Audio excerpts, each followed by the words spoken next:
labbaik. Bukan saja-saja ucapan, tapi kena praktikkan. Bila kita praktikkan, insya-Allah satu suara dia kata labbaika wa sa'daika. Selamat datang, berbahagialah kamu. Insya-Allah. Wa hajjuka mabrurun wala ma'zur.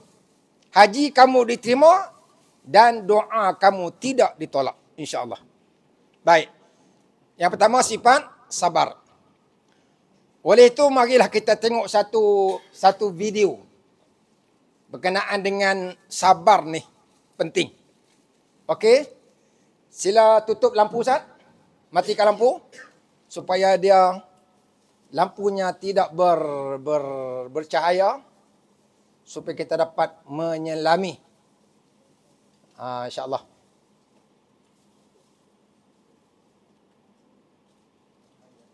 Selamat menonton. Oh, je.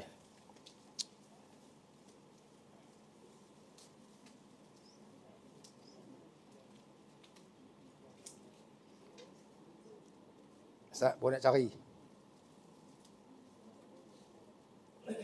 Ada tak ada ni? Okey.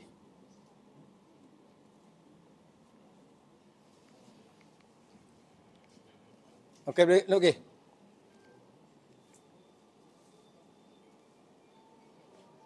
Pasal tak masuk.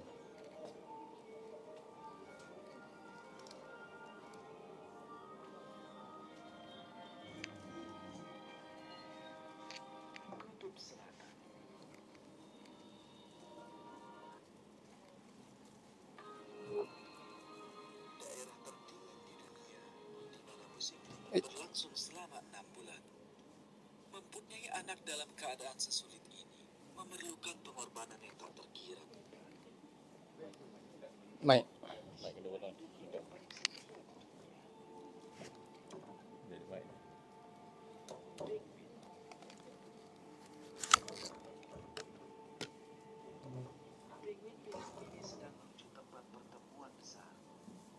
Nak buang. Perjalanan akan memakan waktu berminggu. Mereka akan menempuh jarak lebih dari 100 km. Terkadang mereka berenang dan di lain waktu meluncur di atas perahu. Mereka semua menuju tempat yang sama Dengar tak? dengan cara yang ajaib. Di akhir perjalanan, secara mengejutkan mereka akan bertemu dengan dua tim yang lain di satu tempat tertentu. Ada satu tujuan atau tim di balik pertemuan ini. Tempat mereka sekarang adalah tempat di mana mereka akan melahirkan anak-anak mereka.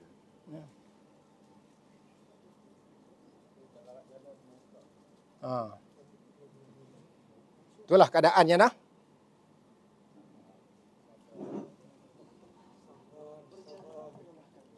Hanyalah awal dari pengorbanan dan kesulitan perjalanan hidup.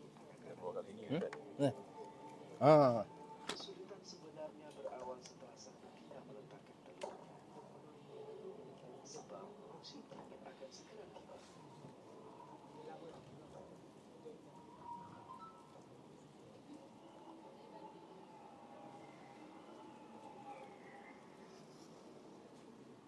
Minggu ni. Tak ada juga. Suhu musim dingin ni. hingga minus 50 derajat Celcius.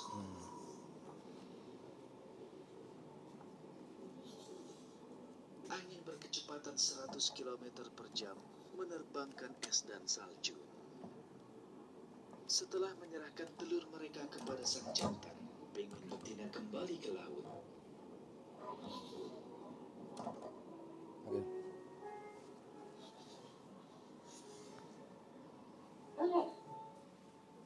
Sang jantan yang setia mengambil alih tugas merawat telur. Penguin jantan membawa telur di atas kakinya dan melindunginya dari es. Bulunya yang tebal melindungi telur dari dingin.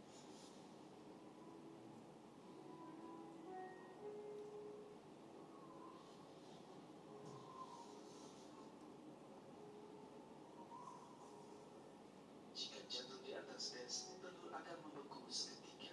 Jadi, seperti yang Anda lihat, penguin jantan selalu sangat berhati-hati.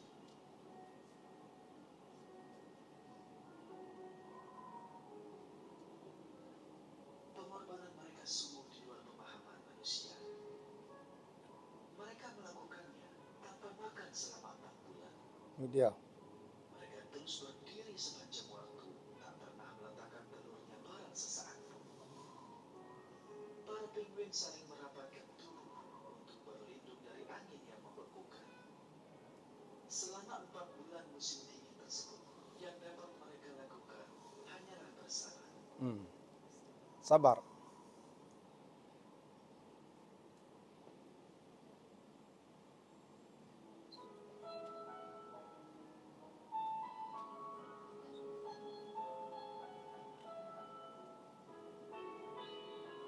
Di akhir masa yang sulit itu, musim semi datang kembali.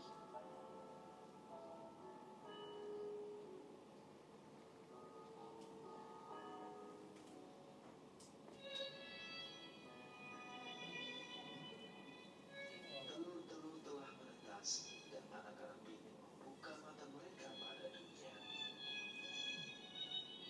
Karena lapisan lemak yang akan melindungi mereka dari dingin belum terbentuk, mereka masih tetap berada di kaki ayahnya. Makanan pertama anak penguin berasal dari susu dari pembolok ayahnya. Meskipun penguin jantan tidak makan apapun selama 4 bulan, ia melakukan pengorbanan lain dengan menyimpan makanan di temboloknya bagi anaknya. Di saat itulah sang betina kembali ke daratan setelah dari laut.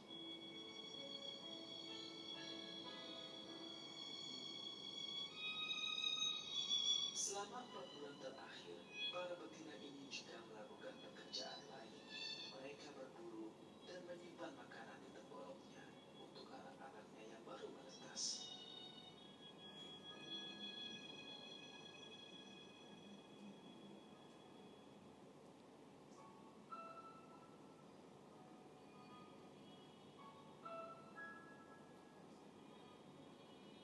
Segera setelah sang betina datang, sang jantan yang telah menahan lapar selama 4 bulan terakhir bergegas menuju laut untuk mulai berburu.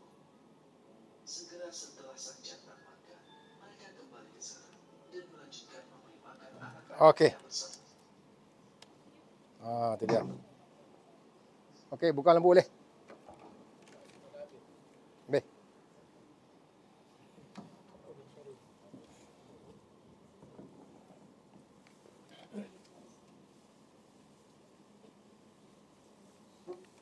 Okey, buka lampu balik.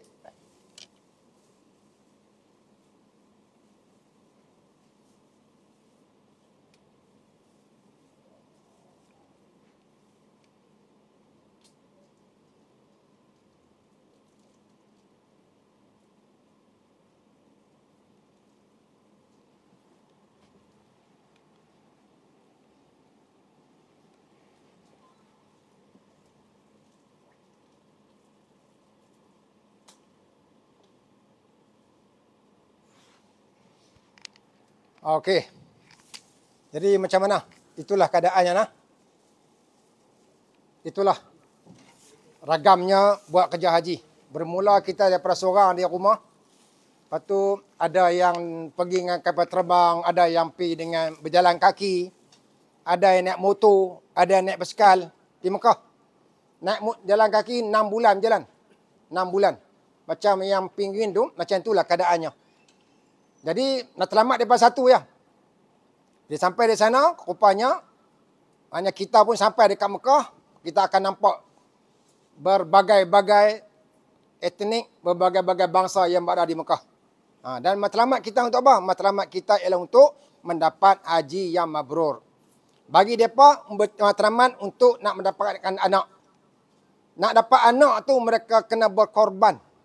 Si lelakinya, si jantannya berkorban di luar pemahaman manusia. Dia bersabar sampai tak makan 4 bulan.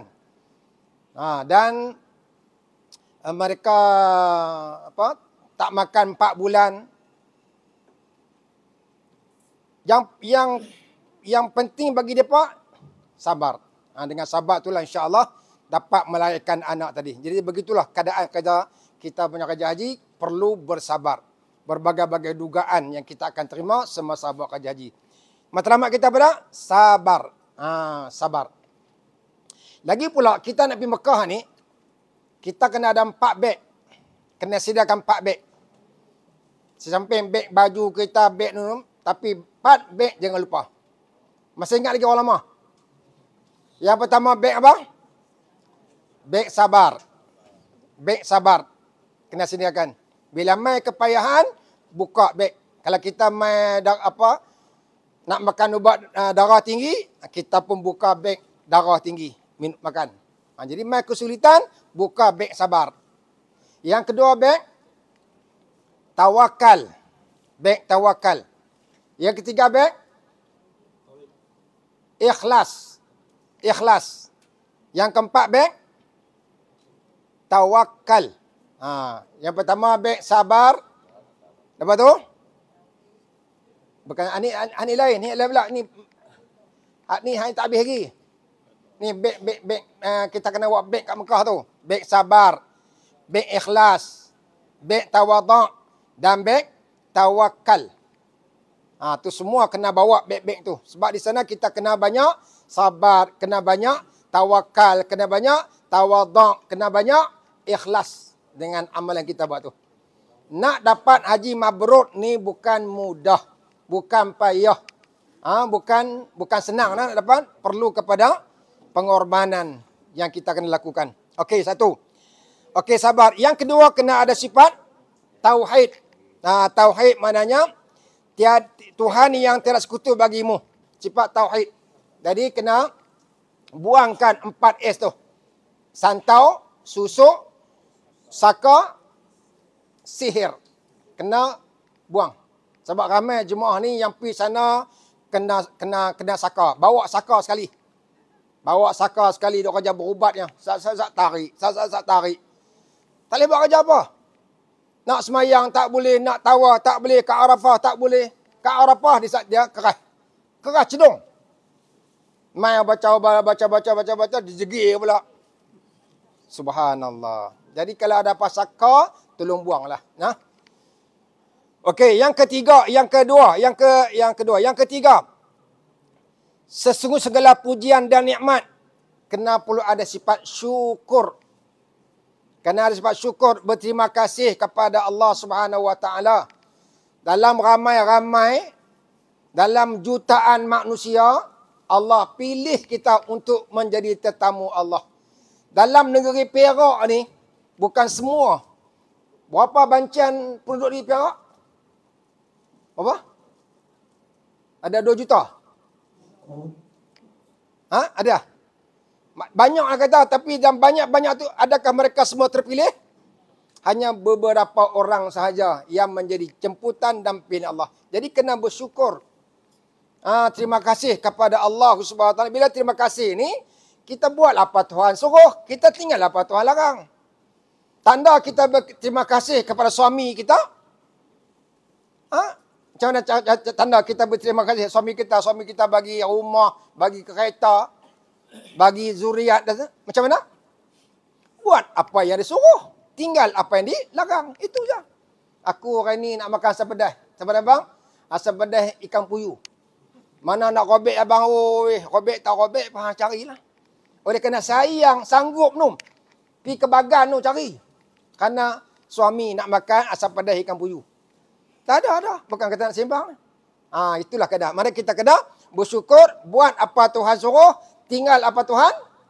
Itu tanda kita syukur kepada Allah. Jangan duk bergaduh di sana. Jangan duk merungut. Jangan duk menyebai. Jangan salah orang ni. Sampai bayangkan tahun ni. Sampai menteri sendiri pun tak berani nak pergi kat jemaah haji. Tak berani. Yang pergi pun duk layok kot jauh ya. Duk layok kot jauh. Tak berani pergi depan. Pergi depan, boleh habuan. Bukan kata tabung haji. Bukan kata ustaz. Menteri. Apa dia betul menteri? Menteri. Kami panas tak sangka. Tak buat apa pun. Nak buat apa? Panas ni bukan panas main-main macam ni. Panas sungguh. Masuk dalam kemah panas. Di luar panas. Tidak ada panas belakang, panas-panas belakang. Yang penting, sabar. Itu sajalah. Bukan semua. Bukan semua. Segelintir saja. Yang lain tu cool. Kalau dari Arafah tu, selimut habis. Selimut dah habis. Kadang kata kita, tak panas kata je. Tak.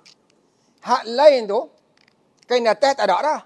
Kain bawah je. Hak bawah pun duk tarik naik. Nampak dah lutut pun semua nampak dah. Panas. Kata dia tu tak panas pun. Selimut. Cantik, lendit. Tak buka pun, tak nampak lah sikit badan dia pun. Boleh. Awak dia makan batu ke? Kita makan roti. Dia makan roti, kita makan roti. Tiba siapa dia boleh. Sebab dia ada sifat sabar. Dia mengaji. Bila sabar satu nikmat tu, walaupun dia rasa, walaupun dia pahit macam jadam, tapi bila kita tahan, kita makan juga, akhirnya akan dapat manis macam dengan lebih manis daripada asal. Lebih manis daripada madu lagi insya-Allah. Okey. Itu yang ketiga. Yang keempat. Kerajaan adalah kepunyaanmu. Mana kena sifat tawakal. Maknanya semua kerajaan tu kepunyaan Allah. Kerajaan alam dunia semesta ini milik Allah Subhanahu Wa Taala. Kalau dah Allah berkuasa segala-galanya, tempat sandaran kita, tempat bergantung kita hanyalah kepada dia. Jangan duk gantung lain melainkan kepada Allah Subhanahu Wa Taala. Berdoa dekat dia, minta dekat dia. Bermunajat dengan dia, ya Allah, pemudahkanlah ya Allah, pemudahkanlah ya Allah. Sebab tu dalam sujud akhir tu tuan-tuan dan puan-puan, jangan lupa untuk kita baca. Lepas kita baca masa sujud akhir, baca tasbih sujud akhir tu, kita baca 3 kali. Allahu barzuqni makhrajah. Allahumma rzuqni makhrajah. Ya Allah, kurnia kepadaku makhrajah, jalan keluar. Allahumma rzuqni makhrajah. Jangan lupa baca di sujud yang terakhir. Mudah-mudahan Allah Ta'ala mengeluarkan segala sifat-sifat yang tak baik pada diri kita ni. InsyaAllah. Jadi maknanya, jangan bergantung tabung haji. Bergantung kepada Allah. Berdoa pada Allah. Yang penting, kena banyak doa, kena banyak buat qiyamul lail, maki tengah malam, minta pada Allah agar Allah memudahkan segala pekerjaan kita insya-Allah. Okey nah, itu di antara yang baik. Yang pertama sifat sabar, yang kedua sifat tauhid, yang ketiga sifat syukur, yang keempat sifat tawakal. Ingat di ujung rancangan nanti kita ada periksa. Dan periksa dan kita akan masukkan soalan-soalan insya-Allah. Hadiahnya misteri. Misteri. Jadi dimintalah mana-mana jutawan, hartawan, melewan yang harta sampai tak tahuan tu, tolong mai sikit. Support untuk kita nak beli hadiah-hadiah untuk peserta yang mendapat markah yang tertinggi insya-Allah. Baik.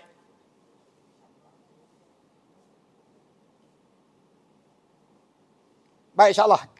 Ini kita akan bincang ni. Kita kandungan-kandungan yang kita bincang ni minggu pertama ni. Jawab dia tak habis lah no. Minggu pertama ni. InsyaAllah kita akan ceritakan sejarah tanah suci Mekah. Nak cerita tentang sejarah sikit. Bila kita cerita bab sejarah ni, baru kita akan ada mantap. Sebab sejarah ni bagaimana Hajar. Pengorbanan Hajar. Bila kita ingat pengorbanan Hajar itu, maka kita pun dapat berkorban sebagaimana Hajar berkorban. Tapi kalau kita tak tahu sejarah, buta sejarah, kita buat kerja haji apa macam ni? Awak tak boleh buat apa ni di Mina tu, buat tandas 10 tingkat ke apa? Kerajaan Saudi kan kaya. Macam tu. Awak tak hantar makan lencop ke? Dua asyik nasi pun lebih sat mentah dan sebagainya lagi.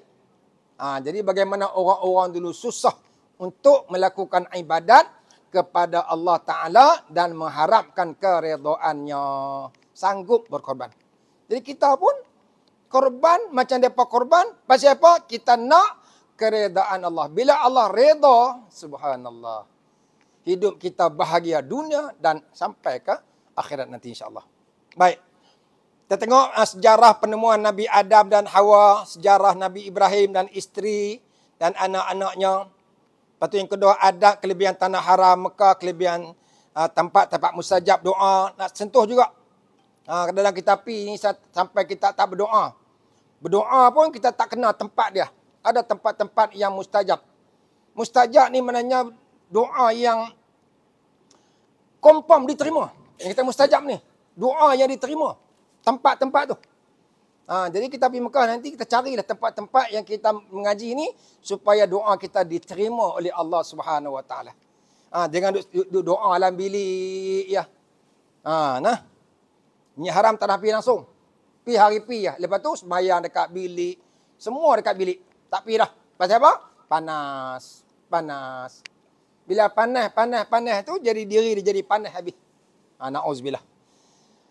Lepas tu kita tengok sejarah Kaabah, sejarah pinang Kaabah, amalan Masjid Haram, apa amalan yang kita nak buat, dan sejarah kelebihan air Zam-Zam, apa sejarah dia, apa hikmah dia. Dan insya-Allah ke tempat kita cerita tempat musyair haji, Arafah, Muzdalifah, Mina. Itu insya-Allah. Baik. Kita tengok yang pertama. Ini Mekah. Okeylah, ni Mekah di zaman dahulu. Zaman Nabi Ibrahim alaihissalam masa tu. Baik. Kita nak cerita secara ringkasnya lah. Jadi haji ni sebenarnya telah Allah wajibkan, yang pertama sekali Allah wajib dekat jin. Dekat jin. Dulu-dulu ni jin yang menjadi khalifah di atas muka bumi. Dulu-dulu. Sebelum Adam lagi. Ikut cerita sejarah lah. Bila jin memerintah, Allah perintahkan jin buat Kaabah. Perintahkan jin untuk buat haji. Bila nak buat haji, kena buat Kaabah. Jadi Kaabah dibuat oleh jin. Buatlah. Masa jin memerintah tu, jin ni memerintah. Depa ni jin selalu bergaduh. Pendek kata jin perak tak boleh jumpa dengan jin pining. Kalau saya mai pining mai sini, sakit. Bergaduh kerja depa. Bila bergaduh, maka Allah Subhanahu Wa Taala perintahkan kepada bukan Allah, malaikat dulu, bukan jin. Malaikat dulu yang Allah Taala perintahkan buat haji dan mereka pun buat Kaabah. Selepas itu, masa malaikat memerintah, dunia tak berkembang. Pasal apa? Malaikat ni dia tak makan, dia tak minum, dia tak jantan, dia tak betina. Jadi dalam dunia ni penuh dengan buah-buah kayu, buah-buah durian, buah-buah moktan. Dah ada dah. Ayam itik semua. Jadi apa guna? Kalau mereka yang jadi khalifah, yang tak makan, tak minum, maka Allah Ta'ala pun nak ganti lain. Daripada nak tamatkan khalifah tu ni, nak ganti dengan jin. Jin pula. Jin. Lepas jin, barulah Allah Ta'ala lantikkan Nabi Adam AS. Okey. Semasa tu Adam dalam syurga. Masa tu Adam dalam syurga lagi. Bila Allah buat syurga, dan Allah letakkan Adam dalam syurga. Bila Adam dalam syurga tu, Allah Ta'ala kata ke Adam,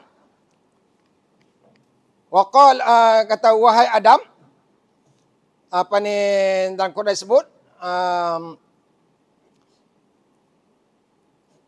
Allah kata, wahai Adam, kau tinggalkanlah dalam syurga ini bersama dengan isteri kamu. Wa kula minha ragadan haitsu syi'tuma. Makan dan minumlah apa yang kamu suka. Tetapi wala taqraba hadhis syajarah. Tapi jangan kau sentuh, kau hampir pokok ni. Nama pokok tu, syaitan namakan pokok tu pokok khuldi. Syaitan ya kata. Tapi pokok tu Allah tak sebut. Allah larang jangan hampir pokok ni. Tapi syaitan kata pokok khuldi. Dia kata pasal apa Allah Ta'ala tak bagi hang makan? Dia kata kalau hang makan, hang kekal dalam syurga. Sebab tu Allah Ta'ala nak hantar hang ke dunia. Tapi kalau hang makan buah ni, kekal dalam syurga. Jadi mana bilik syaitan tu sama, betul juga. Pasal apa Allah Ta'ala tak boleh makan? Sebab Allah Ta'ala nak hantar dia ke dunia. Dia tak mau ke dunia. Dia nak kekal dalam syurga. Nak kekal, kena makan buah kekal. Buah apa? Buah khuldi. Akhirnya, Adam makan. Lepas Adam makan, Hawa pun makan. Lepas Hawa makan, maka dia sudah melanggar perintah Allah Subhanahu Wa Taala. Lepas tu Tuhan kata, apa ni, ihbitu minha.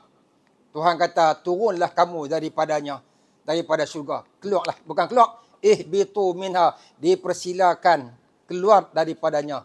Jadi Allah Taala hantarkan Adam ke dunia. Jadi Adam tu bila turun ke dunia, Adam jatuh ke katanya di India dan katanya di Sri Lanka. Dan Tok Hawa jatuh di Jeddah. Jeddah. Jeddah tu datuk nenek sebelah perempuan, nama Jeddah. Lepas tu kalau dulu orang pergi Mekah kan, main taksi, seorang nak pergi Jeddah. Haram, Jeddah, haram. Ada nak pergi haram, ada nak pergi Jeddah. Orang Malaysia buat balik, haram Jeddah. Itu yang keluar haram Jeddah tu. Wallahu a'lam. Timur haram Jeddah tu betulah. Haram Jeddah. Wallahu a'lam, betul tak betul. Dan akhirnya mereka berjalan dalam keadaan mereka minta ampun kepada Allah Subhanahu Wa Taala di atas kesilapan mereka. Sebab Allah turun mereka tu sebab Allah langgar. Sebab tu Nabi Adam ni dia cemburu dekat umat Muhammad. Umat Muhammad ni bila dia buat maksiat, dia buat salah. Aku buat salah satu salah. Tapi aku kena keluar syurga. Dan isteri aku kena terpisah. Dan pakaian aku terlucut. Tapi umat Muhammad bila buat maksiat dalam keadaan telanjang, lepas maksiat tu dapat pakai pakaian balik. Isteri dia tak terpisah, rumah dia tak terkeluar, tapi aku sekali maksiat, sekali buat dosa, aku kena keluar syurga. Yang kedua, pakaian aku lucut. Yang ketiga, Allah pisahkan dengan isteri aku. Kita untung umat Muhammad sallallahu alaihi wasallam. Okey. Maka berjalanlah. Daripada Sri Lanka berjalan. Hawa pun berjalan di Jeddah, jalan. Katanya selama 40 tahun. Ada yang kata 100 tahun. Dalam itu maka Allah Taala mengajar Nabi Adam AS bagaimana cara untuk minta ampun kepada Allah Taala. Dalam surah Al-Baqarah ayat 37 Allah berfirman, "Fatalaqa Adamu min rabbih kalimatin fataba alaihi innahu huwat tawwabur rahim." Kemudian Nabi Adam menerima dari Tuhan beberapa kalimah. Allah ajar beberapa kalimah, ang katakan kalimah-kalimah ni, dan kalimah ni menyebabkan aku akan ampun dosa. Kata-kata pengakuan taubat yang diamalkan. Lalu Allah Ta'ala menerima taubatnya bila mereka amalkan kalimah-kalimah yang Tuhan ajar itu. Sesungguhnya Allah dialah yang maha pengampun, penerima taubat lagi maha mengasihani. Apakah kalimah itu? Kalimah itu dalam surah Al-A'raf. Inilah kalimah yang Allah ajar kepada Nabi Adam AS. Apa dia? Bacalah, sentiasa baca. Qala rabbana zalamna anfusana wa in lam taghfir lana wa tarhamna lanakunanna minal khasirin. Dalam surah Al-A'raf ayat 23. Yang bermaksud mereka berdua merayu. Qala, maka mereka berkata. Apa mereka kata? Wahai Tuhan kami, Rabbana zalamnya, kami telah menginai diri kami sendiri. Wa illam taghfir lana, dan kalau engkau tidak mengampunkan kami, wa tarhamna, memberi rahmat kepada kami, lanakunanna, nescaya jadilah kami, minal khasirin, dari orang-orang yang rugi. Itulah doa yang dibaca oleh Adam, dibaca oleh Hawa. Baca. Akhirnya Allah Ta'ala mengampunkan dosa mereka. Dan akhirnya Allah menemukan mereka Adam dan Hawa di Jabal Rahmah. Jabal Rahmah. Jabal Rahmah. Ini dia Jabal Rahmah. Tak ni. Jadi Jabal Rahmah mana dulu nama bukit saja. Bukit saja, tak ada Rahmah, tak ada. Pasal apa Rahmah? dengan kasih sayang Allah Ta'ala mengenemukan dua insan ni, maka dengan pertemuan mereka dengan kasih sayang Allah, maka bukit yang tempat mereka bertemu tu nama dia Bukit Rahmah. Kalau bukit kasih sayang. Tapi ada bukit kasih sayang tak sedap. Kasih sayang tak sedap. Pertemuan mereka, maka bertemulah mereka. Okey. Pasal apa yang mereka jadi dosa ni? Jadi dosa ni angkaranya daripada yang Allah sebut allazi yuwaswisu fi sudurin nas minal jinnati wan nas. Yang melempar bisikan dan hasutan ke dalam hati manusia. Yang membisik-bisikkan was-was dalam hati manusia. Siapa? Yang membisik-bisik ni, yang menghasut untuk buat jahat dan sebagainya ni, ialah daripada jinnati, jin, wan nasi dan manusia. Syaitan ni ada jenis dua. Satu, syaitan di kalangan jin dan syaitan di kalangan manusia. Manusia pun disebut syaitan. Jadi, minal jinnati wan nas, iaitu pembisik dan penghasut di kalangan jin dan manusia. Mereka inilah yang menghasut kita melakukan maksiat dengan Allah Ta'ala. Inilah puncanya. Sebab tu kita kena banyak bertaubat. Baca doa. Rabbana zalamna anfusana wa illam taghfir lana wa tarhamna lanakunanna minal khasirin. Jangan lupa doa-doa tu. Lepas sembahyang jangan lupa doa ni, insya-Allah. Okey nah, baik. Apabila Nabi Adam AS dah bertemu dengan Adam, dan mereka pun dapat berkenalan-kenalan. 100 tahun berpisah. Kalau 100 tahun pun, mereka dah tak kenal dah. Kita setahun, dia kata, ni Ustaz PE ke? Ayah. No, tak perasan. Baru terlepas jumpa dia. Tadi dia tak kenal dah. Baru setahun. Ini Adam 100 tahun. Memang tak kenal dah. Adam tak kenal Hawa, Hawa tak kenal Adam. Masa itulah baru berkenalan. Pasal mereka baru berkenalan, tempat mereka bertemu tu, nama dia Arafah. Pasal itu padang tu nama Arafah. Tidak, padang biasa aja. Sebab mereka berkenalan tu, maka nama padang tu, nama padang Arafah. Jumpanya satu bukit. Bukit pasal dengan kasih sayang Allah Ta'ala jumpa dia berdua, maka bukit tu nama bukit kasih sayang. Kita buruh nama Jabal Rahmah. Bukit kasih sayang. Kita buruh Bukit Jabal Rahmah. Bukit Jabal Rahmah. Bukit tu bukit lah. Jabal pun bukit juga. Bukit Kuasa Dua. Disebut. Okey. Bila mereka berkenalan, mereka pun bawa lah balik ke Mekah. Duduk di Mekah. Adam dan Hawa duduk di Mekah. Duduk di Mekah, mereka pun melakukan hubungan suami isteri lah. Maka Adam pun mengandung. Diceritakan, Adam mengandung, Hawa mengandung.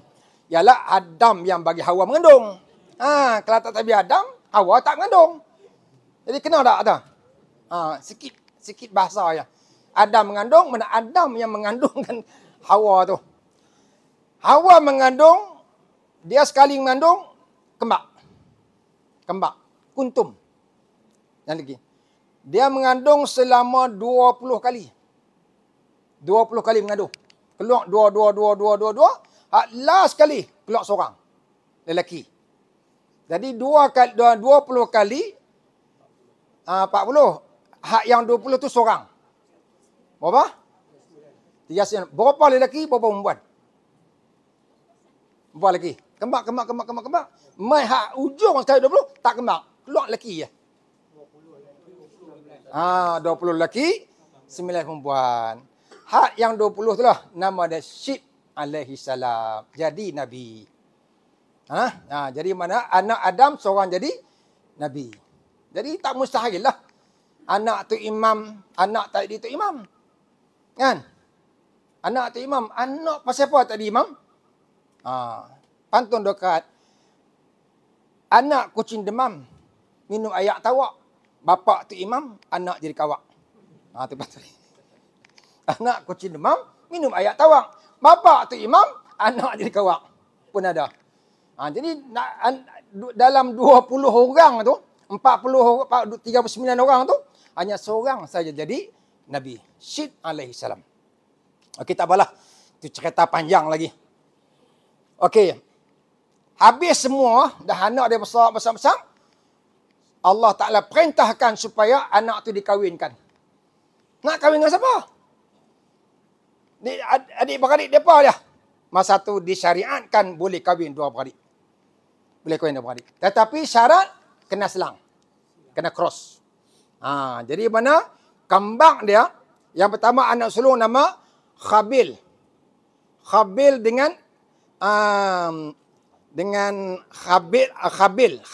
Khabil sulung dengan Ikrimah. Nama dia Ikrimah. Habil kembar dia nama apa nama? Ingat ke? Labuda. Ingat lagi tu. Nama Labuda. Jadi bila Allah kata suruh anak kahwin, kena cross. Jadi Khabil kena kahwin dengan Labuda, Habil kahwin dengan Ikrimah. Khabil tak setuju. Ini undang-undang ayah yang buat. Dia kata ini undang daripada Allah Ta'ala. Tak. Saya tak mau. Saya nak kahwin dengan Ikrimah juga. Pasal apa? Ikrimah segak. Labuda tak segak.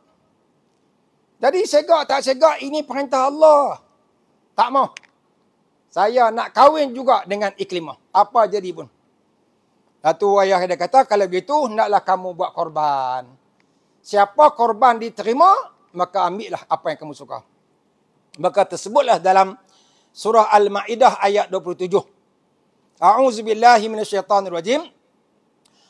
Watlu alaihim naba'a abnai Adam bil haqq. إذ قرب قربانا فتقبل من أحدهما ولم يتقبل من الآخر قال أأقتلنك قال إنما يتقبل الله من المتقين صدق الله العظيم. Katakan ya Muhammad, bacakan kepada mereka kisah mengenai dua orang anak Adam. Nama dia, dua anak Adam ni, Habil dan Khabil. Yang berlaku dengan sebenar. Cerita ni cerita bukan satu dongengan, ini satu cerita yang sebenar. Ketika iaitu ketika mereka berdua dipersembahkan satu persembahan korban. Iz qaraba qurbanan. Depa kena buat korban. Dua-dua kena korban. Bila dapat korban, satu diterima korban, salah seorang daripadanya, Habil, Allah terima korban dia, dan tidak diterima korban yang lain, itu Khabil. Bila Khabil Tuhan tak terima korban dia, dia kata apa? La'aqtulannak. Wahai Habil, aku bunuh engkau. Punya marah. Dia kata apa? Sesungguhnya aku akan bunuhmu. Habil menjawab, budak yang baik. Hanya Allah menerima korban dari orang-orang yang bertakwa. Orang yang buat apa Tuhan suruh dan tinggal apa Tuhan larang. Itu nama dia takwa. Bukan taqwa. Takwa. Baik. Kisahnya mereka kena korban. Habil ni dia masa tu dia perusahaan dia menternak kibas. Habil ni ternak kibas. Banyak kibas. Bila minta korban, dia ambil kibas yang paling terbaik untuk nak buat korban. Kibas yang paling terbaik. Yang paling sihat. Manakala Habil ni, dia buat perusahaan gandum. Tanam gandum. Gandum banyak. Beratus orang terulung. Dia ambil gandum tu, yang mana? Gandum yang ada hampa-hampa. Campur-campur. Dia kata, saja aku buat yang ni. Terima ke tak terima, aku tetap ambil Ikrimah dia dah. Okey. Dua-dua persembahan tu, dia letak atas bukit. Adam dan Hawa dan dia kali menyaksikan. Menyaksikan korban mereka tu. Habil korban kibas. Khabil korban gandum. bapa semena datang api. Api menyambar kaldai kibas, menandakan bahawa korban Habil diterima. Kibas itu dibawa masuk disimpan dalam syurga. Korban Habil tadi. Manakala Habil ni datang burung memakan-makan. Jadi korban Habil Tuhan tak terima. Habil. Lalu dia pun tak terima, dia pegang tangan Akrimah, dibawa lari. Dia bawa lari. Lepas dibawa lari, maka datang syaitan. Syaitan kata, hanya api sahaja yang boleh menerima amalan kita. Masa tu, nampak tak korban yang Habil terima tu? Api kan? Maka apilah yang boleh menerima segala kehendak kita. Masa itulah sebab tu Habil mencipta satu agama yang sembah api, iaitu Majusi. Sebab tu Habil ni berdosa sampai hari ni. Ketika mana orang duk memuja api, dia mendapat dosa. Pasal dia yang mencetuskan sembah api. Hasil apa? Hasil tunjuk ajar, hasil daripada daripada syaitan. Syaitan yang berbisik kepada dia. Hanya api saja yang boleh menerima segala permintaan kita. Akhirnya sampai orang pun sembah api, dan akhirnya sampai ketika zaman Nabi Nuh, Allah telah hantarkan satu taupan yang telah membunuh ataupun yang telah mematikan semua penyembah masa. Yang hanya tinggal 8 orang saja. 8 orang saja yang Allah selamat. Itulah di antara disebut keikhlasan tu. Jadi apa-apa pun kita kena buat dengan ikhlas. Itu pengajaran yang kita boleh ambil, buat dengan ikhlas. Baru Tuhan terima. Nak pergi haji ni betul-betul niat kerana lillahi ta'ala, bukan kerana nak tunjuk dekat orang, bukan nak kita ni banyak duit. Ada juga tu. Dia pergi habak kata orang, pergi Mekah kedua sana, cerita, ni I nak pergi Mekah tu ni. Dekat Baling tu. Kenal belah suami dia, yang orang tak kenal dia pun. Oh, pasal apa? Sebab dia demand puji. Oh, hajah muda-muda pergi Mekah dah tu. Untunglah, syurgalah. Kemar. Segala yang bang. Dia pergi belah-belah kumpul. Makan nuri mana. Cerita lagi. Kata Aitan ni dapat panggil pergi Mekah. Muda lagi pergi Mekah tu. Untungnya.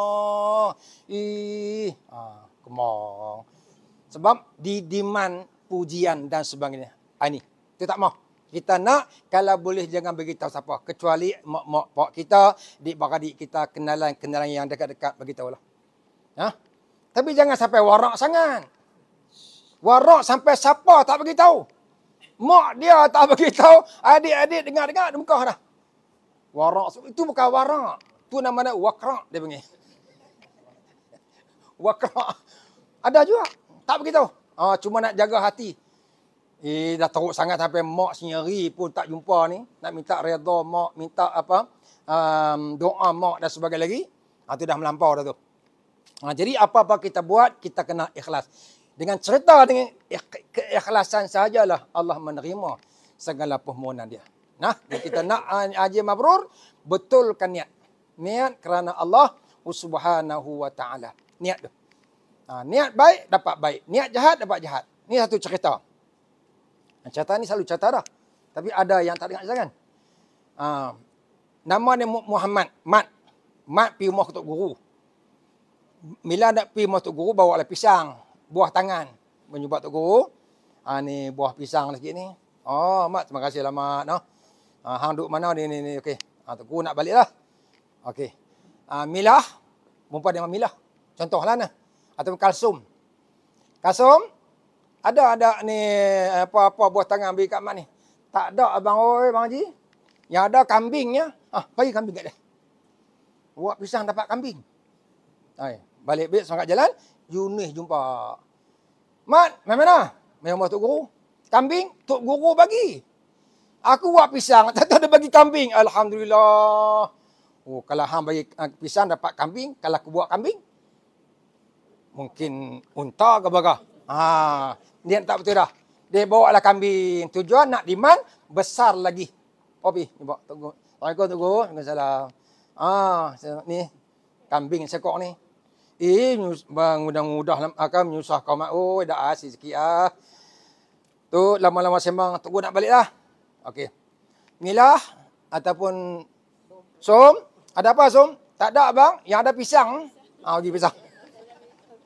Balik dapat pisang. Nampak? Bawa kambing dapat. Itulah niat. Niat ikhlas kecil dapat besar. Tak ikhlas hak besar dapat kecil. Dapat pisang. Pisang amat tadi. Kalau pisang kelat ke pisang ni, pisang awak. Awak punya pisang kan? Okey. Baik, yang pentingnya kena ikhlas. Mai sini pun kena ikhlas kerana Allah Ta'ala. Bukan mai kasar malu Allah kat depa ni, aku kena AJK seorang tu, kalau aku tak bayar dia kata apa pula. Mai lah, mai kerana malu kat AJK. Kan esok ditanya, tak mai malam tadi? Nak jawab tu macam mana? Aku dah habis idea nak jawab. Minggu pertama lepas, minggu kedua lepas, minggu ketiga. Nak jawab apa? Mai pergi lah. Mai, dia tak tanya lah. Tujuan ada juga tu. Ada juga, bukan semua lah. Tapi maknanya di sini kena betul niat. Mai kerana Allah, bukan kerana siapa-siapa. Kan? Baik. Seterusnya kita tengok sikit tentang sejarah Tanah Haram Mekah. Okey nak? Zaman Nabi Adam dah habis berlalu. Adam, lepas tu Idris, lepas tu Nuh. Zaman Nabi Nuh, Allah Ta'ala menurun satu tufan, satu banjir alam ni hingga mematikan habis semua yang durhaka kepada Allah. Tinggallah 80 orang sahaja yang beriman kepada Allah Subhanahu Wa Ta'ala. Masa tu adalah pasangan-pasangan, ular-ular, buaya-buaya, semua naik atas kapal tu. Masa atas kapal tu buat perjanjian. Ular telur-seluk, telur selau, ular kapak, semua ni. Segala ni. Ni nak buat perjanjian ni. Hampa jangan duk binasakan siapa-siapa ni. Dia kata boleh. Tapi mereka kena baca yang ni. Siapa yang baca, Salamun ala Nuhin fil alamin, maka orang tu selamat. Salamun ala Nuhin fil alamin. Jadi siapa berjalan mana-mana, nak masuk hutan ke apa, baca tu insya-Allah ulang tak kacau dan sebagainya lagi. Selamat kita daripada musibah. Okey, habis tu insya-Allah lepas lama, mai pula zaman Nabi Ibrahim alaihi salam. Nabi Ibrahim alaihi salam. Okey. Nabi Ibrahim ni asal daripada Babylon. Babylon ni berada di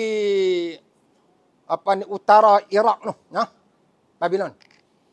Di antara 7 yang ajaib atas dunia ni, 7. Di antaranya di Babylon. Apa Babylon? Menara condong. Di Babylon satu menara condong. Tak ada dalam dunia ni boleh buat. Itulah satu-satu dalam negara. Di Babylon bangunan condong. Dan ada lagi yang kata tembok negeri Cina, tu di antaranya ada 7. Okey. Nama isteri Ibrahim nama dia Sarah. Sarah isi pertama. Isi kedua nama dia Hajar. Atau pengajarannya kita kena tak jawab, tak berani. Tak berani you. Tuan-tuan ada dah kemampuan, tapi satu lagi. Tak ada ubat berani. Kena cari. Kena cari gitu. Okey. Yang pertama sekali, semasa mereka dengan Sarah tak ada anak. Sarah ni tak boleh bagi anak. Cerita ringkasnya, akhirnya mereka, Ibrahim dan Hajar, dengan Sarah ni, pergi ke Mesir. Sebab di Palestin, masa tu, ekonomi lembab, akhirnya, mereka pergi ke Mesir untuk dapat kerja. Okey, dipendekkan cerita sampai ke Mesir, Sarah kena ditangkap. Ataupun diambil oleh Raja Mesir. Masa tu Raja Mesir ni, yang mana jadi Raja Mesir, nama dia Fir'aun. Semua nama Fir'aun. Bukan dekat Allah ya. Jadi Fir'aun yang Allah kutuk, yang Allah laknat, ialah Fir'aun di zaman Nabi Musa AS. Pasal apa? Pasal apa kena laknat? Sebab ana rabbukumul a'la. Dia mengaku dia Tuhan. Itu yang salahnya tu. Hak lain-lain Fir'aun lain tak okey. Fir'aun zaman Musa itulah yang Allah laknat pasal dia mengaku dia Tuhan. Tu. Sampai di sana Sarah ditangkap, maka dia buat apa? Biasalah raja ni bila nampak dari lincinnya, Sarah ni satu perempuan yang cukup segak. Ikut sejarah kata dia putih, dia tak sama putih yang ada di dunia ni. Tak ada. Badan dia tak pakai minyak wangi, tapi badan dia lebih wangi daripada minyak wangi yang ada di dunia ni. Punya Sarah ni. Bila mana ditangkap, maka kebiasaan raja ni akan buat sesuatu yang tak elok lah. Biasa dia dapat perempuan, dia boleh buat apa saja dah. Tapi yang ni lain. Bila dapat Sarah, dia pakaikan pakaian indah-indah, duduk dalam bilik peraduan untuk dia nak berseronok. Bila dia nak pegang Sarah berdoa. Ya Allah, ya Tuhanku, selamatkan diri aku dan kehormatan aku ni hanya untuk suamiku. Selamatkanlah aku. Itu doa dia. Ya Allah, selamatkan aku. Kehormatan aku ni untuk suamiku. Maka selamatkanlah aku. Itu doa dia. Bila raja tu nak cekup, jadi kerah. Kerah cedung. Lepas tu dia kata, wahai Sarah, tolong doakan. Aku tak buat dah kamu, aku tak buat dah. Sarah doa, elok balik. Lepas elok dia tengok Sarah ni yang segak ni, dia lupa janji. Dia terekam kali kedua. Kerah juga. Cedung lagi. Akhirnya berdoa Sarah doa. Elok. Begitulah ketiga-tiganya. Dan seterusnya lepas gitu dia kata, wahai pengawal, kau pegang perempuan ni, kau bawa dia keluar. Kalau dia keluar, sebelum dia keluar tu sebab raja ni dah jatuh cinta dekat Sarah. Apa segak. Akhirnya dia hadiah satu khadam, satu perempuan, nama dia Hajar. Hajar ni satu perempuan menjadi khadam dia. Hajar ni bukan calang-calang orang ni. Bukan cuci tandas, bukan cuci kain, bukan macam apa? Indun mai duk jadi pembantu rumah lah. Hajar ni sebenarnya dia seorang anak raja. Dulu raja-raja bila dah berkelahi, dah perang, yang menang tu dia akan rampas semua sekali. Segala khatam mengadak, segala khatam lumba kunda, factory semua dirampas. Termasuk anak-anak raja habis dirampas. Jadi hamba mereka. Jadi Hajar ni bukanlah calang-calang orang sebab dia akan melahirkan seorang nabi. Kalau dia manusia yang low class, yang tidak ada harga, bagaimana mungkin Allah nak jadikan sebagai mak ataupun rahim yang akan mengandungkan seorang nabi utusan Allah. Okey, setelah tu sampai di Palestin, Sarah ni faham. Faham. Sebab dia tak boleh bagi zuriat. Dia kena faham lah. Abang nak kahwin lagi tak? Allah. Pucuk digital ulam mendatang. Bak kata orang disuruh bantal. Macam mana tak tahu? Ketika mantuk disuruhkan bantal. Allah. Boleh tak? Abang nak kahwin tak? Boleh ni tak? Boleh bagi offer tak? Offer boleh tak ambil saja ya. Tapi jangan juga. Dia kata kalau ada jodoh, contohlah tu. Dan akhirnya lah, maka kahwinlah Hajar dengan Nabi Ibrahim AS. Kahwinlah. Bila kahwin dengan takdir Allah Ta'ala, maka dikurniakanlah seorang anak. Nama dia Ismail. Ismail. Okey. Sebenarnya, Ismail lah. Baik. Tak lama kemudian dalam duk merah lagi ni, datang wahyu daripada Ta'ala, perintahkan Nabi Ibrahim untuk melakukan suatu tugasan. Perintah Allah untuk berdakwah. Dan bawa sekali anak-anak kamu itu, kata Allah. Bawa sekali. Ibrahim dia kata nak bawa dia tinggal di mana ni? Nak tinggal di mana? Dalam mimpi itu kau bawa dan kau tinggalkan tempat yang aku akan wahyu kepada kamu. Dia pun buatlah persiapan, buat buah kurma sikit, air sikit. Itulah. Bukan nak bawa macam kita pergi bawa kereta, bawa banyak-banyak, buat sampai segundi, 2 gundi. Maklum nak naik unta, bawa lah sekilo kot. Ayak sikit. Okey. Sampai satu tempat, maka ditinggalkanlah Hajar dan Ismail. Ismail ni makin merah lagi. Dia letak, makna bagi dia ni, anak ni merah lagi. Kawasan pula ni, kawasan ni. Ni.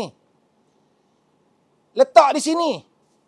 Wala syai'un wala insun. Satu manusia pun tak ada. Satu pohon kayu pun tak ada. Allah suruh tinggal di sini. Tapi ini perintah Allah. Bayangkan. Pengorbanan Nabi Ibrahim AS. Luar kebiasaan ini. Tapi dah Allah perintahkan, tinggalkanlah. Lepas tu, masa tu dia dalam keadaan luah mati mak, telan mati.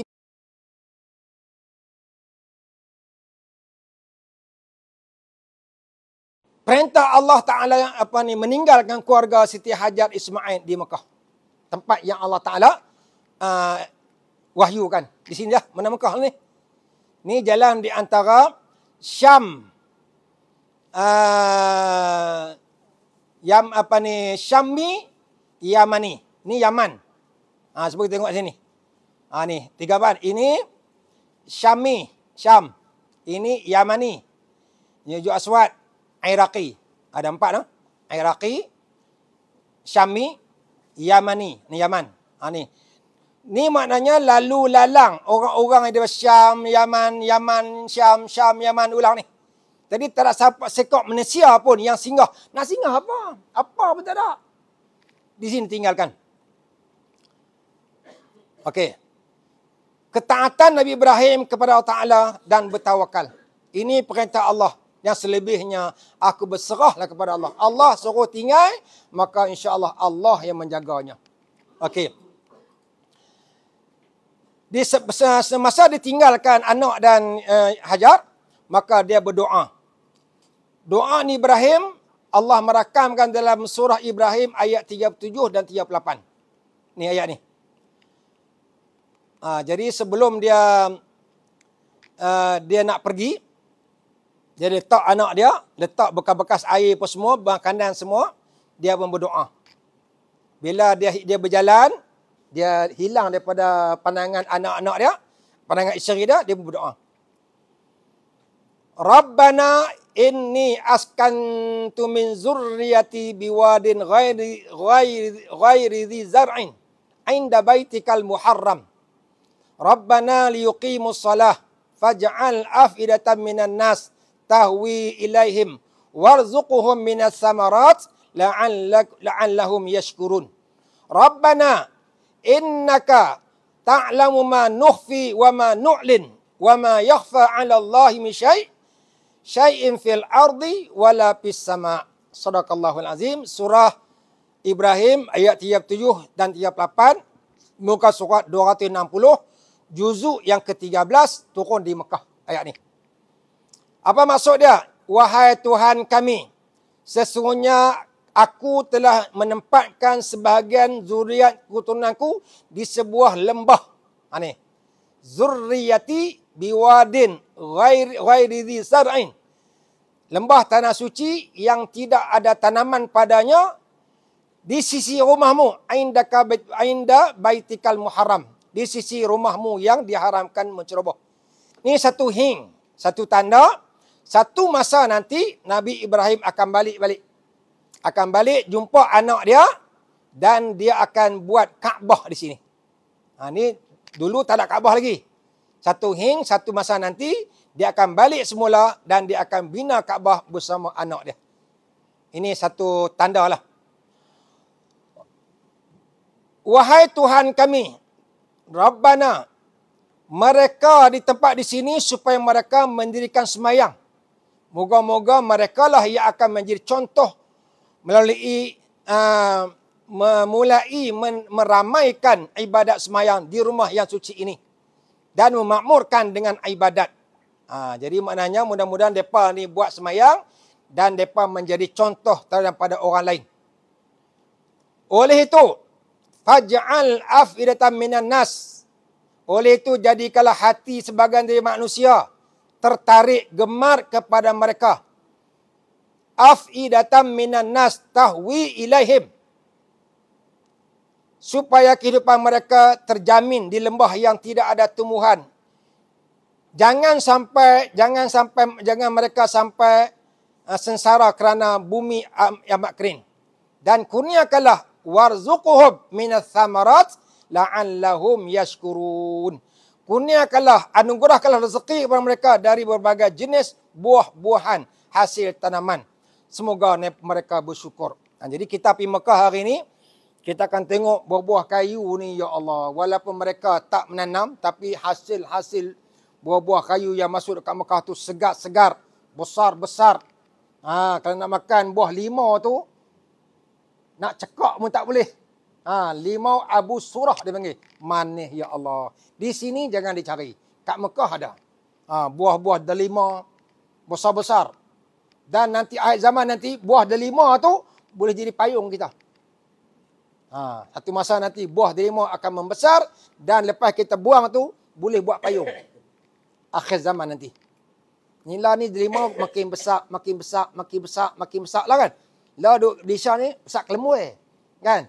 Kelapi belah-belah belah Taif sana, ya Allah punya besar. Nak besar lagi kan ni? Akan besar lagi. Menurut catatan hadis, sehingga akan kulit delima boleh buat payung. Masa tu dunia dah akhir-akhir dah. Dekat-dekat nak kiamat dah. Jangan duk lena lagi dah. Okey, apa lagi? Semoga mereka bersyukur. Meskipun jarak Nabi Ibrahim dan dengan kita ni 400,000 tahun, 4,000 tahun, namun doa itu tetap makbul. Tidak kurang 500 juta umat sentiasa berniat walau sekali dalam hidupnya. Semua pakat nak pergi di Mekah, hasil doa Nabi Ibrahim AS.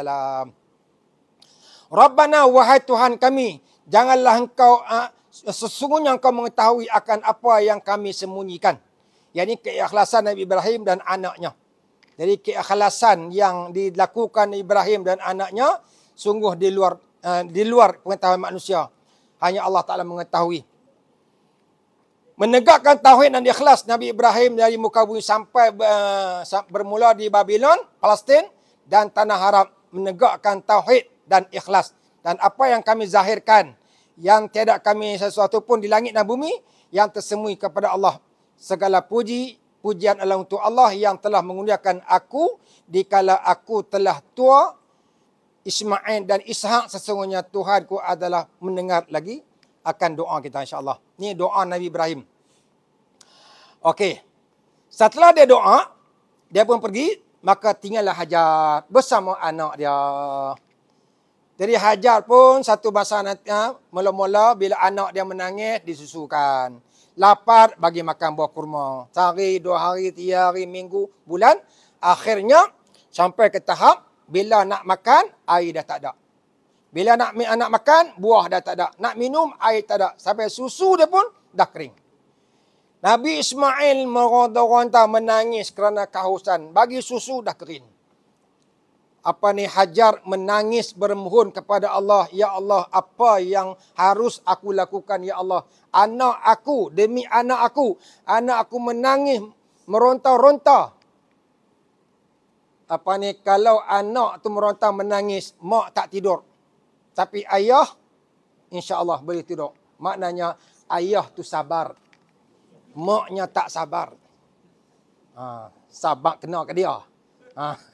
Yang bangkitnya mak, yang tidurnya ayahnya. Tu sabar kena ke dia. Maka mengadulah kepada Allah. Bayangkanlah, anak dah menangis, air pun tak ada, makanan pun tak ada, susu dia kering. Dia bukan baca dia baca anak dia. Dia sanggup mati, tapi jangan biar anak dia mati. Ini kasih sayang seorang ibu. Subhanallah. Sebab tu Nabi kata, orang tanya dia, Rasulullah, siapa yang harus aku taat? Nabi kata, ummuka. Lepas tu, ummuka, ibumu. Lepas tu, ibumu. Yang keempat, barulah bapa kamu. Jadi 3 kali. Bagilah penghormatan pada ibu kamu. Ibu kamu. Ibu kamu. Last kali, barulah bapa kamu. Jadi, ibu kena bagi penghormatan yang lebih daripada bapa. Sebab ibu banyak berkorban. Hajat mengadu kepada Allah, memberi rezeki. Maka dia pun lari ulang-alik antara Safa dan Marwah. Ni. Dia duduk sini. Ini Safa. Ni Marwah. Contohlah nah. Dia ulang-alik. Dia naik ke Safa ni. Bukit ni tujuannya ialah untuk melihat siapa-siapa yang ada. Nak panggil, nak ambil segit makanan, nak bagi ke anak dia. Itu je. Bukan dia. Biar dia sengsara tak apa. Tak ada. Dia pergi pula di bukit belah sini. Tengok jelur, tengok-tengok tak ada orang juga. Dia pun patah lagi balik. Begitu je. Ulang-alik. Dia pergi 1, 2, 3, 4, 5, 6, 7. Sampai ke 7, dia rebah, dia jatuh. Pengsan dia. Sebab masa dia naik, anak dia menangis. Masa dia nak pergi ni, dia tengok anak dia dulu, baru dia pergi. Sebab tu bila kita nak sa'i, sebelum nak sa'i, tengok Kaabah dulu. Baca doa dah angkat tangan. Allahu Akbar, walillahil hamd. Macam Hajar tengok anak dia. Baru pergi ke Marwah. Sampai di Marwah, sampai di sini, Allah. Sampai di sini, sebelum nak pergi ke sini, dia tengok anak dulu. Kita pun tengok dulu. Sambil baca doa dan kita berangkat tangan. Allahu Akbar, walillahil hamd. Kita buat tu macam Hajar buat. Pasal apa? Sebab Nabi kata Allah Ta'ala amat menyukai perbuatan Hajar. Allah amat menyukai dan menerima segala amalan Hajar. Jadi Nabi suruh kita sa'i ni, mudah-mudahan Allah Ta'ala terima doa kita ni, bagaimana Allah terima doa Hajar. Bagaimana Allah Ta'ala pandang kita, begitu Allah pandang Hajar, minta Allah juga pandang kita begitu. Sebab tu, zaman Nabi Ibrahim dulu, dia tak ada sa'i. Dia ada tawaf sahaja. Mai Nabi kita barulah mula sa'i. Baru mula sa'i. Jadi kita kena masa sa'i tu, kita kena buat bagaimana Hajar buat. Pasal apa? Sebab Allah terima perbuatan Hajar. Kalau kita buat lain daripada Hajar, kalau kita tak mengaji, terus pergi umrah saja, boleh buatlah, boleh sa'i, sah. Kita banyak sa'i, sah kita banyak umrah, tapi walaupun sah, tapi Tuhan tak terima. Kita ibadat tuan-tuan nak dua ya. Satu sah, yang kedua Tuhan terima. Kalau sah saja Tuhan tak terima, apa nilai? Apa nilai? Kita sembahyang, tak pakai baju, pakai kain pelikat ya. Kepiah pun tak ada. Allahu Akbar, barakat. Sah tak? Sah tak? Cukup syarat. Tapi Tuhan terima tak? Agak? Baju pun tak ada.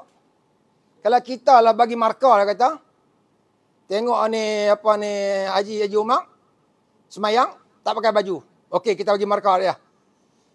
Kalau siapa bagi 100 markah ke Haji Umar, memang kepala dia gelong lah. Semua 0, 0, 0. Walaupun sah, mayang sah, tapi Tuhan tak terima. Begitu juga kita. Kita sa'i, tapi sa'i kita sah, tapi Tuhan terima tak? Kita buat apa yang Hajar buat. Sebab tu kena mengaji. Kena mengaji. Jangan berbekalkan duit ada, sihat, tubuh badan, pi. Sak-sak pi, tapi tak belajar. Rugi. Kalau agak-agak macam tu, baik buat bumbung rumah. Buat apa berjatuh, pisang sikat ke apa-apa. Butai ke apa-apa. Ada juga manfaatnya. Kalau kita pergi tak mengaji. Okey. Begitulah. Sampai ke-7. Jatuh. Jatuh di sini ni. Maka di sini lepas kita sa'i, kita berdoa kepada Allah. Doa.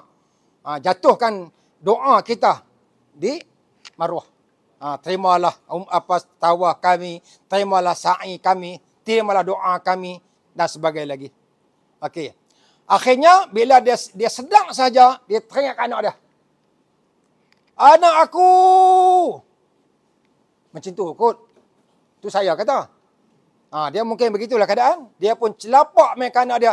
Anak dia tak bergerak dah. Tadi masa duduk ulang-ulang, anak dia duduk menendang. Masa ke-7, mak tengok ada sengap. Anak aku dah mati ke banyak? Dah tengok, Di hujung kaki tu ada satu pancutan air. Air. Maka dia pun dia kata tazam zama, kepung. Zam ni mana kepung. Nak tahu tu. Aduh. Kepung. Bila dia makan sahaja, Nabi Ismail hilang dahaga, hilang lapar. Rupanya dalam zam-zam tu ada makanan, ada minuman yang cukup untuk seorang bayi. Kalau bayi itu tak makan apa, hanya makan zam-zam saja, dia support makanan ada dekat dia, minuman ada dekat dia. Tu Nabi Ismail, sebab tu di zaman Nabi pun, seorang tu dia duduk dalam masjid sebulan. Tak makan-makan. Kencing tu adalah, tapi tak makan. Keluar tu dah. Perut dia melipat. Tanya dia, makan apa yang tembun je ni? Dia tak makan apa? Makan zam-zam ya. Makan zam-zam boleh tembun. Haji Saleh pasal makan zam-zam kah? Duk tembun tu. Makin duk tembun. Makin dah bujai perut dia tu. Makan zam-zam kah? Masya-Allah. Ini realiti, bukan fantasi. Ini cerita betul, cerita sebenar. Bukan rekaan, bukan khayalan. Okey. Dalam bukan kita nak promote. Beli, tak beli sudah. Okey, baik. Ulang alik. Bukit ke apa yang tadi. Dan keluarlah air. Keluarlah air dari pasir yang ditenang oleh Ismail. Okey. Umur 13 tahun Nabi Ibrahim datang ke Mekah. Okey nah, baik, kita tengok. Okey. Jadi maknanya bila mana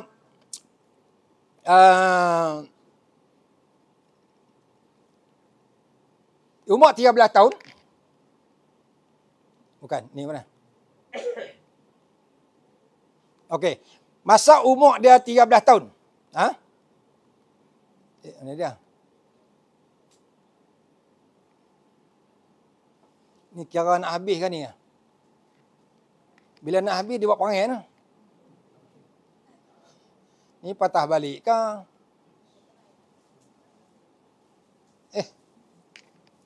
Nah. Okey. Baik, masa tu umur 13 tahun. Setelah dia letak anak dia dan 13 tahun dia balik semula. Masa balik semula tu, Nabi Ibrahim mimpi pula untuk sembelih anak. Tadi suruh tinggal anak. Ya Allah.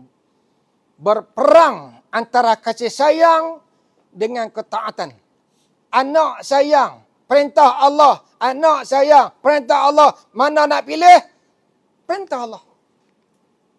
Subhanallah. Inilah pengajaran yang kita boleh ambil. Kita sayang kepada tubuh badan kita. Nak pergi semayang takut panas. Takut lecok badan. Ini perintah Allah. Kesihatan kita kah? Nak badan kita nak bakat mati pasal hitam kah? Atau perintah Allah? Jadi kita pilih salah satu. Firman Allah Ta'ala dalam surah As-Saffat. Ayat 102, muka surat 449. Juzuk yang 23. Turun di Makkah. Boleh rujuk. A'udzubillahi minasyaitanirrajim.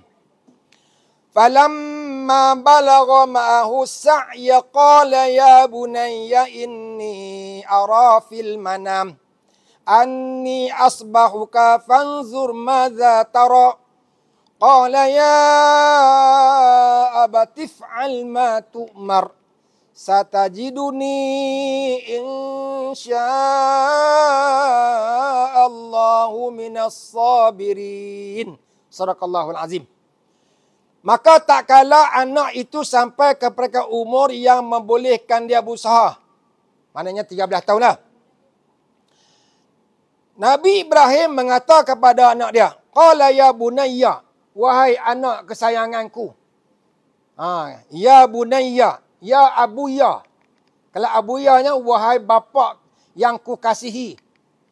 Ya abi, bapakku ya. Kalau ya bunayya, ya abuya. Abuya kan.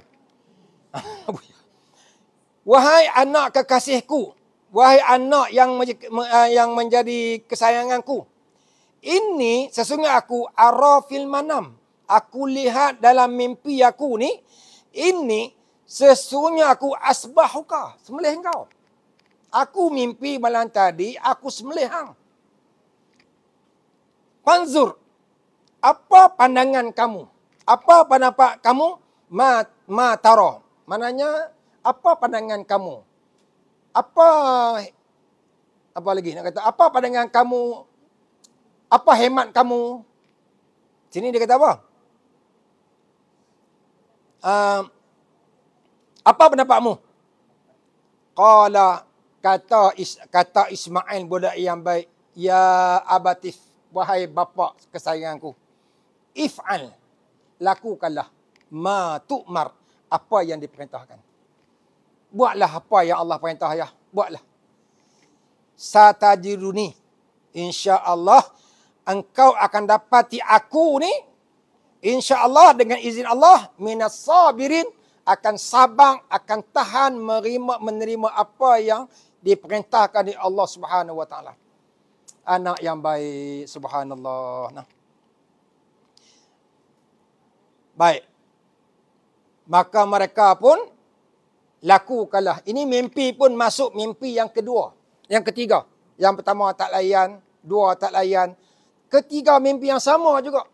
Yang ketiga itulah dia menyarankan padanya, apa pandangan kamu? Anak yang baik dia kata, if'al, lakukanlah apa yang Tuhan suruh. Subhanallah. Nah. Okey. Semasa tu, maka Nabi Ibrahim bawa anak dia daripada Mekah pergi ke Mina. Tuan-tuan perempuan pernah pergi umrah tak? Ada tak satu tempat yang di mana tempat dengan stesen kereta api Menuril tu, dekat dengan Mina tu, ada macam satu tempat di atas bukit tu.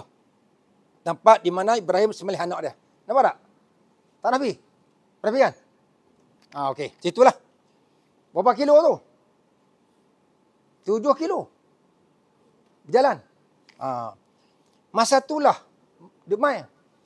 Wahai Sarah, wahai Hajar, hang tak tahukah suami kamu tu bawa tali apa semua, dia nak pergi sembelih anak hang. Dia kata, wahai pemuda, ni maknanya dia menyambat sebagai manusia lah. Ibrahim ni, sebenarnya orang Ibrahim ni dia dapat zuriat umur tua dah. Umur tua dah.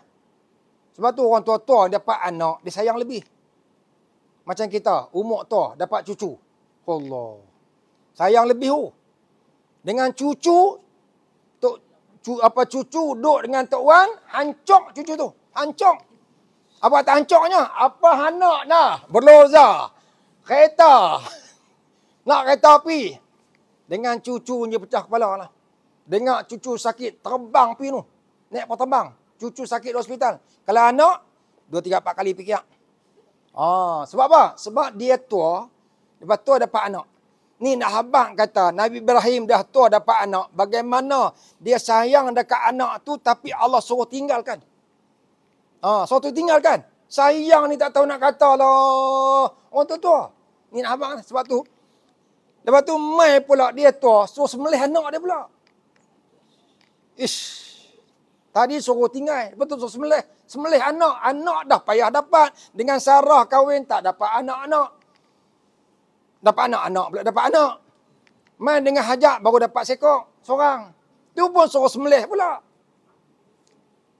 Allahu Akbar. Pengorbanan Nabi Ibrahim AS. Subhanallah. Baik. Hajar kata tak. Lepas tu Hajar pun ambil batu, balin. Biji balin. Pergi kau. 7 biji. Jadi Hajar punya baling batu tu diletak kepada Jamrah Al-Wusta.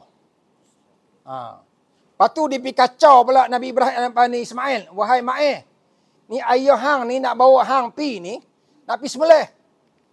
Dia kata, mana ayah nak sembelih aku pula? Aku anak dia. Lepas tu dia ambil batu dibalin. Pergi kau. 7 biji. Tu nama Sugra. Dia kacau Ibrahim lah. Wahai Ibrahim, hang ni dah lah payah dapat anak. Menikah 2 kali dapat anak. Anak seorang ni. Hak kecil suruh tinggal. Dah besar suruh sembelih pula. Ini sudah tidak ada. Ini tidak adil. Ni Piramli Amek ni. Ini tidak adil.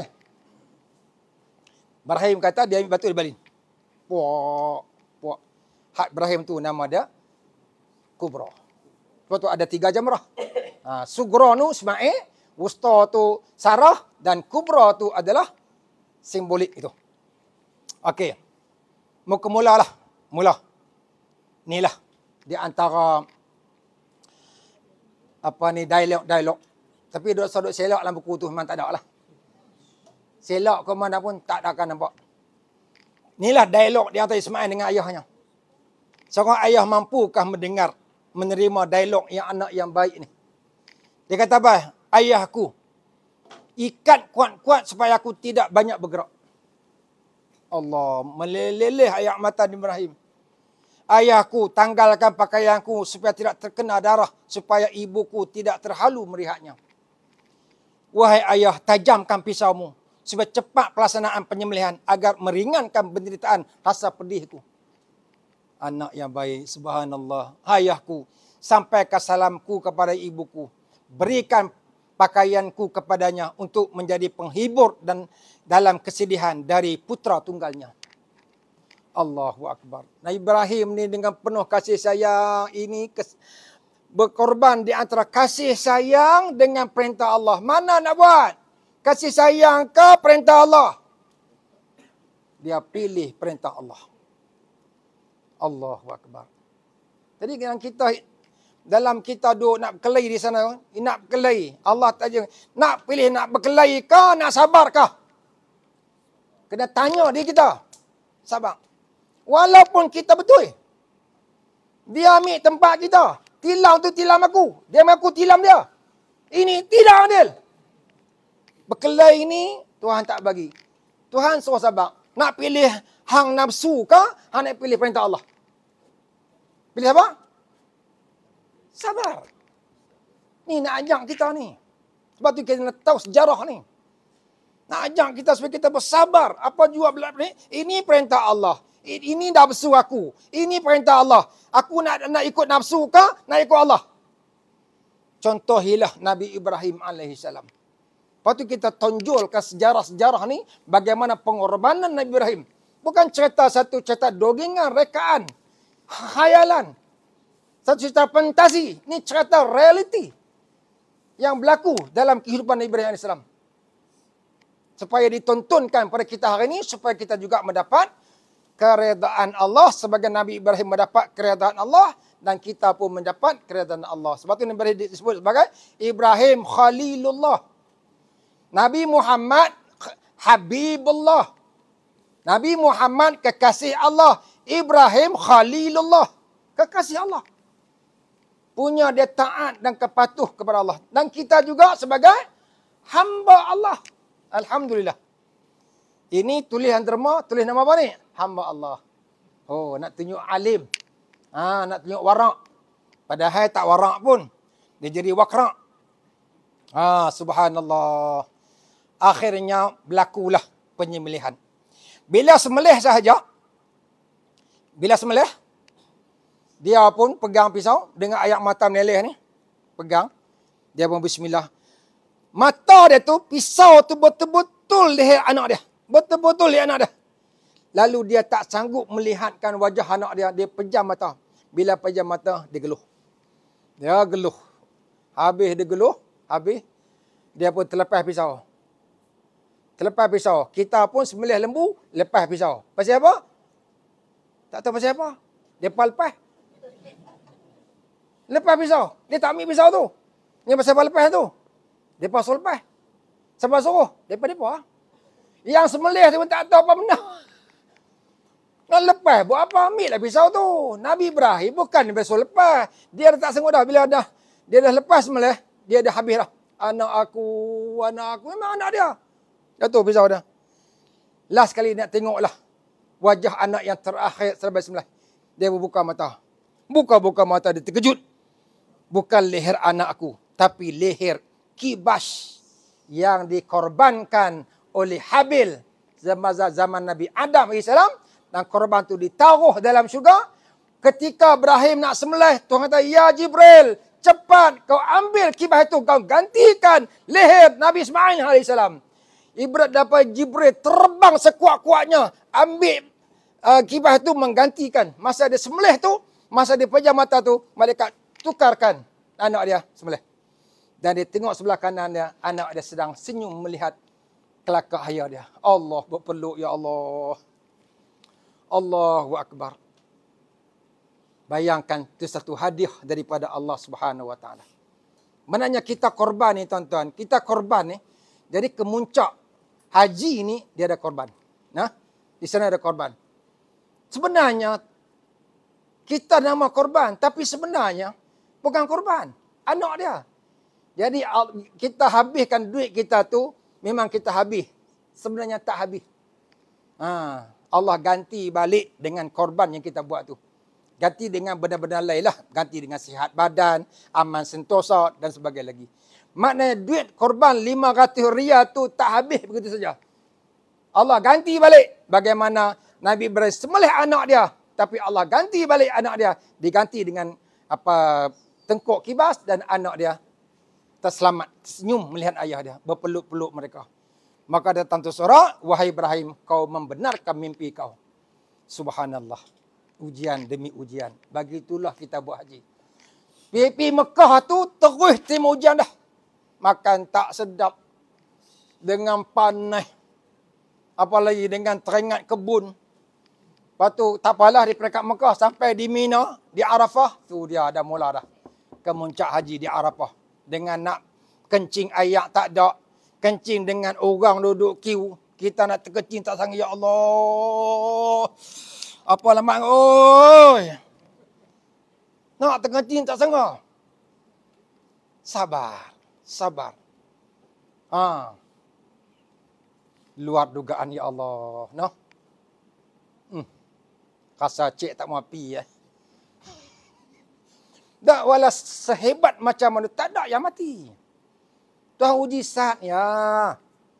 Mungkin dalam sejam, 2 jam. Lepas tu, kita pula salah kita. Kita pergi time orang ramai. Cari time orang tak ada. Kalau time pukul 7 ke 8 tu memang time tu time orang nak melepas. Lepas minum, biasanya lepas, jangan pergi time tu, pergi pukul 9, 10. Lenggar dah. Kita tak tahu letakkan masa tu. Time kita tak kenal. Okey.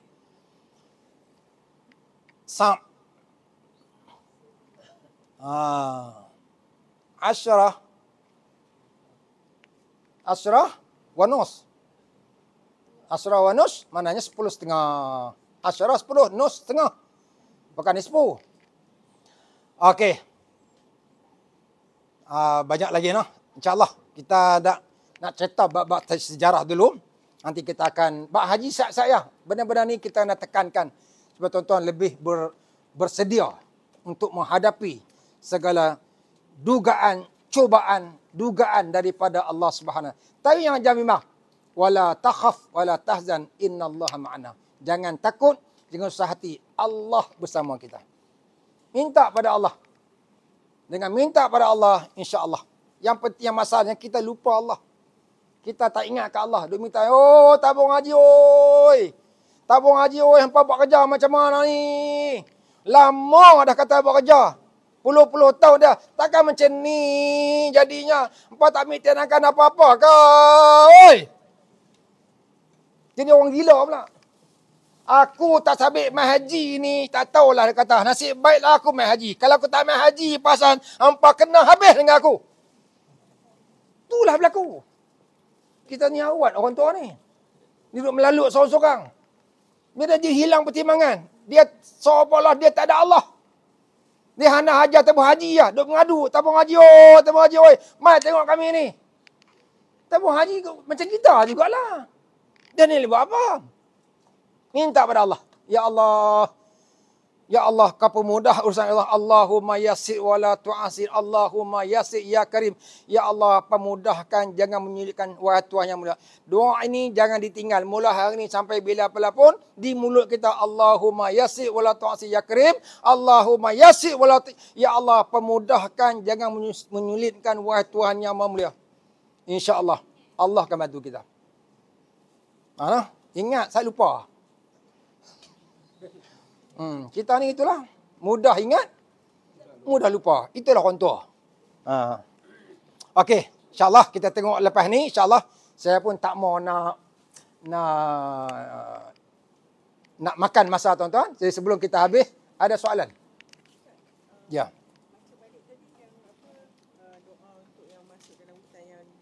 Salamun. Bismillahirrahmanirrahim. Salamun ala Nuhim fil alamin. Assalamun ala Nuhim fil alamin. Dan satu lagi. Innahu min Sulaiman wa innahu bismillahirrahmanirrahim. Kita masuk lautan ke apa ke. Saya baru ni orang tua tu hilang. Pergi umrah. Orang tua umur 80 hilang. Lepas tawaf. Ya Allah. Saya baca ni. Innahu min Sulaiman wa innahu bismillahirrahmanirrahim. Innahu min Sulaiman wa innahu bismillahirrahmanirrahim. Baca tengok. Jumpa. Dalam ramai-ramai tu Tuhan hantar mai. Saya yakin sungguh. Bayangkan dia umur 80.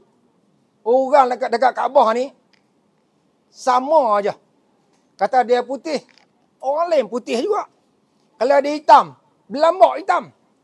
Kata dia pendek, berlambak pendek. Dan kata panjang, berlambak panjang. Melainkan hanya pada Allah lah. InsyaAllah. Innahu min Sulaiman wa innahu bismillahirrahmanirrahim. Innahu min Sulaiman wa innahu bismillahirrahmanirrahim.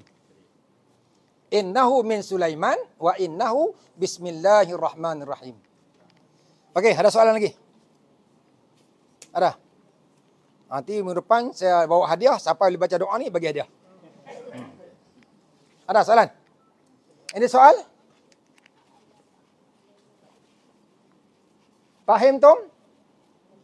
Fahim Tom? Fahim nak kami faham? Fahim Tom, kamu faham ke? Fahim nak kami faham ya Ustaz? Ustaz lah faham. Ustaz yang faham.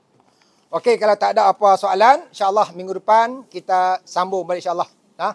Jadi insyaAllah saya akan cerita bagian pengalaman-pengalaman yang saya ada tu supaya kita jangan buat. Kalau kita nak haji mabrur, al-hajjul mabrur laisa lahu jazaa'un il jannah. Haji mabrur tak ada balasan melainkan syurga. Nak dapat syurga bukan harga murah. Mahal. Mahalnya pengorbanan, mahalnya ibadat kita dengan Allah Ta'ala. Banyak sabat, banyak syukur, banyak tawakal pada Allah. Di sana tu letaklah pengharapan hanya kepada Allah semata-mata. Jangan berharap kepada anak kita, aku punya anak, tak apa, anak aku ada. Haraplah. Harap harap. Tabung haji, kami memang tabung haji bukan main dengan apa ni swasta, kami dengan tabung haji okey. Okey. KO. Tapi gantung kita hanya pada Allah Subhanahu Wa Taala. Yang mana teh tarik tu minum teh tarik bagi habis. Sebelum kita balik.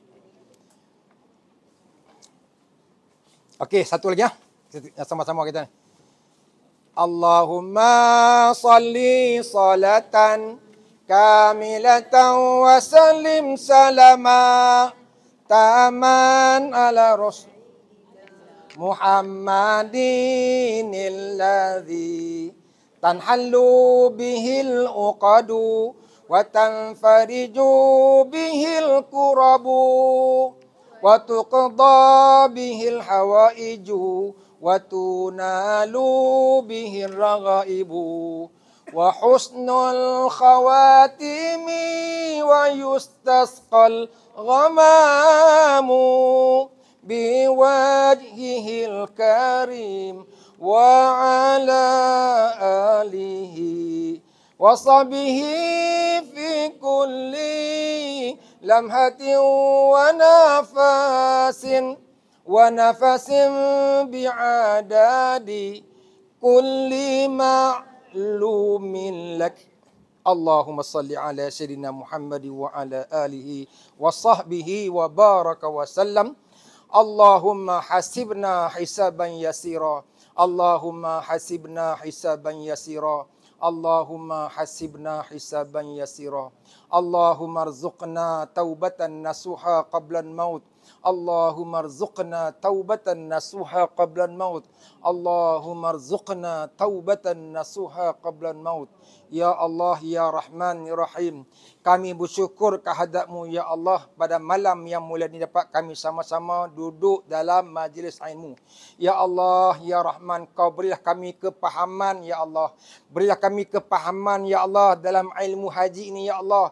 Kami nak pergi haji, Ya Allah. Kami rindu dengan Kaabah-Mu, Ya Allah. Kami rindu ke pusara Nabi kami, Muhammad sallallahu alaihi wasallam. Ya Allah, terimalah amalan kami. Terimalah mengaji kami, Ya Allah. Ya Allah, Ya Rahman, Rahim.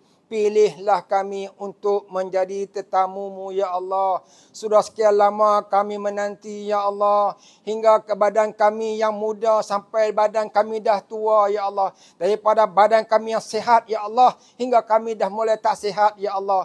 Ya Allah, pilihlah kami, Ya Allah. Jemputlah kami, Ya Allah. Ya Rahman, Ya Rahim, Ya Badi'as samawati wal ard, Ya Zal Jalali wal Ikram. Ya Zal Jalali wal Ikram. Ya Akramal Akramin. Ya Akramal Akramin. Ya Akramal Akramin. Wa sallallahu wasallam alaihi walhamdulillahi rabbil alamin. Kita tutup dengan tasbih kafarah dan suratul Asr. Subhanakallahumma wa bihamdik asyhadu an la ilaha illa anta astaghfiruka wa atubu ilaih. Bismillahirrahmanirrahim. Wal 'asr innal insana lafi khusr illa alladhina amanu wa 'amilus solihat wa tawasaw bil haqq wa tawasaw bis sabr. Shadaqallahul azim. Sayang selasih si ikan puyuh. Terima kasih, I love you. Sekian, assalamualaikum warahmatullahi wabarakatuh. Jumpa lagi di hadapan, insya-Allah.